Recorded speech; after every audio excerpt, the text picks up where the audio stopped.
Year 7, Friday lesson, Macbeth. Last time we met Lady Macbeth, she was in a very distressed state. She was anxious, she was suicidal, she had sharp implements removed so she couldn't self-harm. She was sleepwalking, talking to herself, writing to herself. Macbeth, meanwhile, has taken the opposite path. He's feeling invincible. He's feeling much more assertive. But what does invincible mean?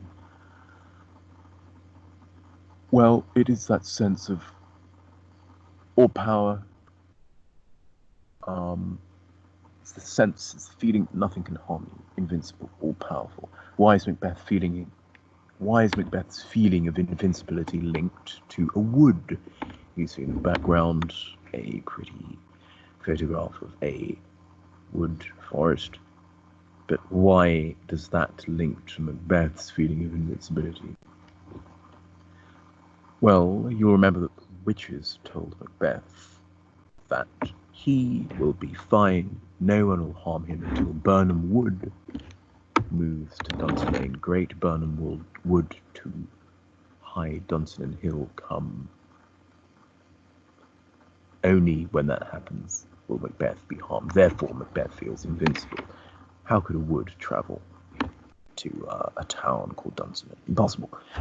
An epicure, what's an epicure? There was a Roman philosopher called Epicurus. He suggested people should focus on pleasure above everything else. So an epicure is a student of Epicurus, or someone who prioritizes enjoyment and pleasure. Would they make a good soldier, though? Would an epicure make a good soldier? Would someone who places value on relaxation, sitting down, lying down, surrounding themselves with perfumes, food, make a good soldier? And why can Macbeth not be an epicure at the moment? Think about what's weighing on his mind. Think about what he has to do, what threats he has to solve or deal with. Why can he not be an epicure at the moment? Just give us one example. Today we're going to read in some detail Act 5, Scene 3. We are going to watch a summary of that. Yes, a summary. We're going to look at how Macbeth is changing as events gather pace, basically as people around him want to do him in. And we're going to look at simply some quotations from scenes 2 and 4. We're into the final act of the play. So, scene 2, we read scene 1, that's the Lady Macbeth distressed scene. In scene 2, we have a couple of pages of Caithness, Angus, and a wonderfully named Menteith discussing Macbeth's secret murders and basically saying that people are afraid of him rather than following him out of any sense of duty or love. Some say he's mad, others that lesser hate him. Here is a reference to his secret murders. No longer secret. The murders are sticking on his hands. That's to say, the stigma, the guilt, the reputation is now weighing Macbeth down. Those he commands move only command, not in love, so there is no love for Macbeth. They are following him out of fear.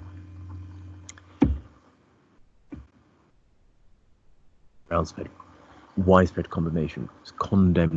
I'm going to show you the video summary of scene 3, and then we're going to look at how characters react to Macbeth in scene 4. But to do this, I'm going to prelude the video summary by reading scene 3 with you. So we'll leap out of PowerPoint, leap over to Edge, make sure we have the right part of Edge. Here we are, yep, enlarge.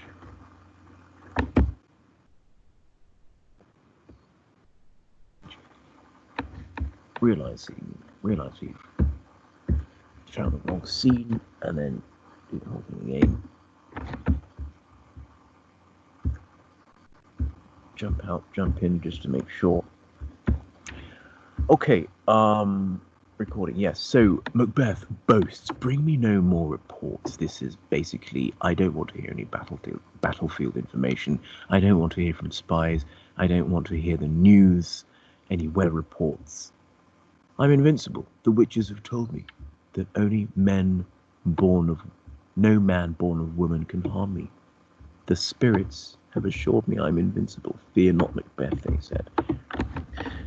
He insults the English forces who are now camped with Malcolm and Macduff just across the heath by calling them epicures. They aren't as tough as me. He calls his servant a cream-faced loon for reporting that there are 10,000 approaching. Geese? Men? What do you mean, villain? Look at how he's dismissively calling his servant a villain. Cream-faced loon. A lily-livered boy. Cowardly boy. Macbeth now believes he is the alpha male. He calls anyone who dares challenge him a boy. Then he calls for his armor from a character called Satan or Seaton. Give me my armor, he orders. And then, in this extremely tyrannical expression, he says, go hang those who talk of fear.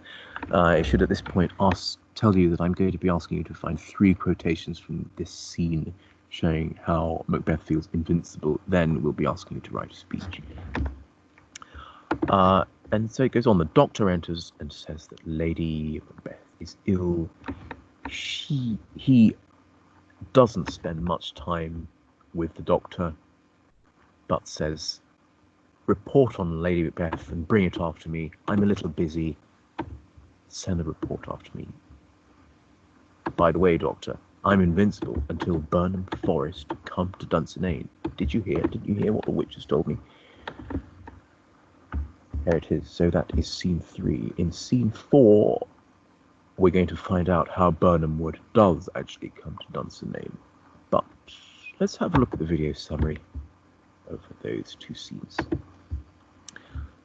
So we go back into PowerPoint, we switch on the audio because it is an extreme nuisance if that doesn't work. Shall I show you the questions before we move on? Firstly, list 3 quotations representing Macbeth's feeling of invincibility. You may be able to pull them out of the summary. And secondly, you won't be able to do this though, write a speech for Malcolm to give to his epicure army, encouraging them to fight to reclaim the throne. So you are writing a speech that you are going to give to Malcolm. Let's have a look at that summary. And I will see you on the other side.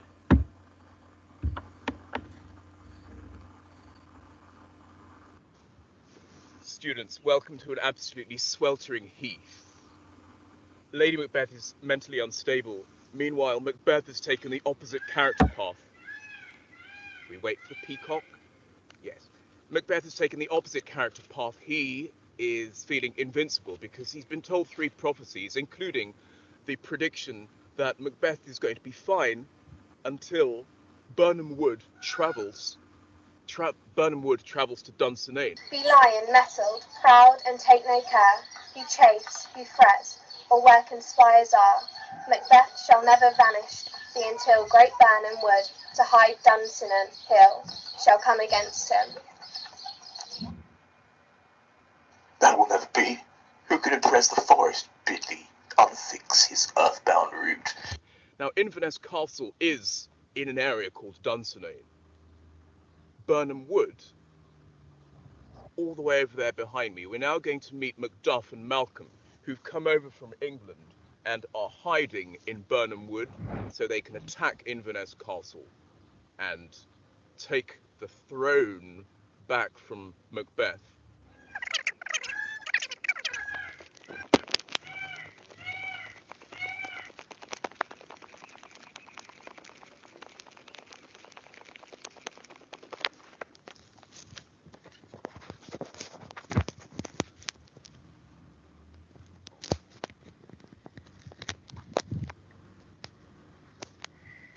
Yes, making ready to attack Inverness Castle are Macduff. Remember, he of the slaughtered family, he always mistrustful of Macbeth, and Malcolm, Duncan's son, who's ready to return from England and attack Macbeth to take the crown for himself. So there they are, a long way from Dunsinane, nestled in Burnham Wood. We're going to go back to Inverness Castle now to hear how Macbeth is feeling, knowing that he's about to be attacked.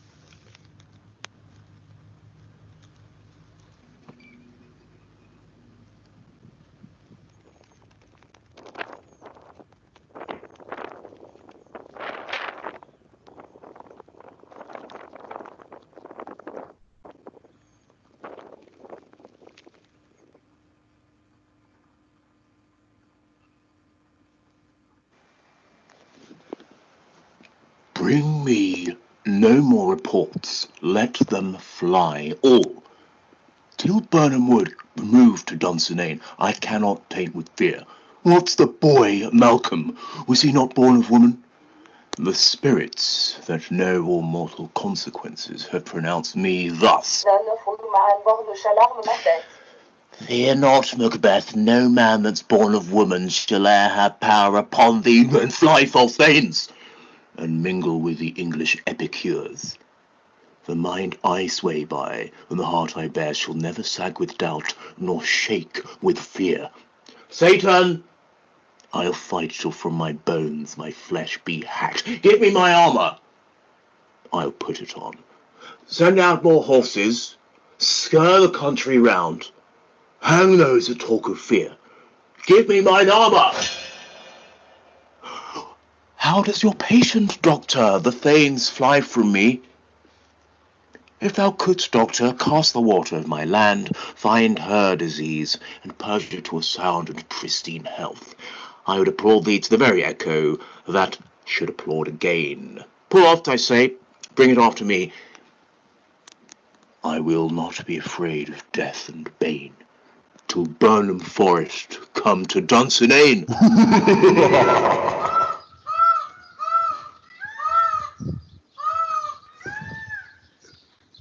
So students, let's review our learning so far.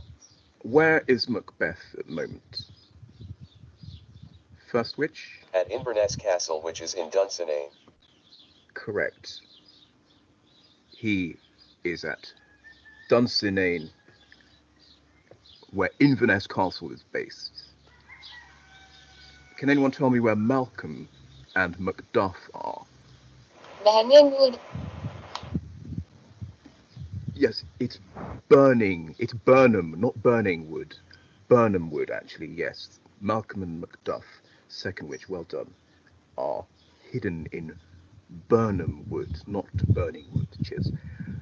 Can anyone, Sleepy God, could you tell me what Macbeth has been told by the witches in relation to the wood and Dunsinane? Okay, quiet please, thank you. He has been told that he's fine until the wood travels to Dunsinane. How's Macbeth feeling at the moment? Well, invincible. It's quite unlikely that that place will travel to that place. Well done.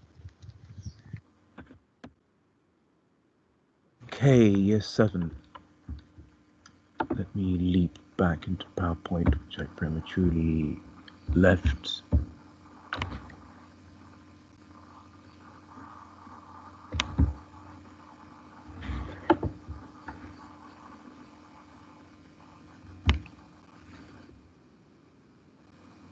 Okay, in scene 4, longish lesson, but we're 4 scenes into the final act. Let every soldier hew him down a bow, says Malcolm, and say Malcolm and Macduff. Let every soldier hew him down a bow. This is how Birnam Wood travels to Dunsinane, my friends. They cut down branches as disguise so they can conceal the numbers of our host. So basically, the army have cut down bits of Birnam Wood, placed it in front of them to disguise their presence, and they're going to march on Dunsinane. That is how Birnam Wood travels to Dunsinane. So Macbeth is going to see the wood advancing on him and think that he's in danger because the Witcher said he would be fine providing the wood doesn't travel towards him. And the wood is traveling towards him. Let's give you some examples of how you could approach scene 2. Task 2, Task 1 lists 3 quotations representing Macbeth's feeling of invincibility. Either just copy them from the video summary or look at the text, which we will send you. Second, write a speech for Malcolm to give to his Epicure army, encouraging them to fight to reclaim the throne. Here's an example of what you could do. Thanes, Scots, and Englishmen. This is a great day for us. This is a great day for Scotland. Notice that repetition. It's called parallelism. Starting 2 sentences with the same phrase. We are about to reclaim the throne from the tyrant Macbeth. I tried to use some of the language from the play Tyrant. I've used we because it gives a sense of team spirit in any speech. It's called a personal pronoun. Pause to allow cheering. That sinner Macbeth has disgraced the throne in the following ways. Here you could add details of the murders, the tyranny, the insults. So join me, my dear soldiers. We have the heat of loyal Macduff's anger on our side. Macbeth calls us epicures. I've tried to use today's language. The only pleasure we seek is what? Macbeth's hand, Macbeth's sword, or Macbeth's crown, perhaps. So, over to you for those 2 tasks. The second task, the speech. The first task, simply list 3 quotations showing how Macbeth is feeling invincible. And those 2 questions at the end, simply repeat what we've asked you to do today. Enjoy the weekend.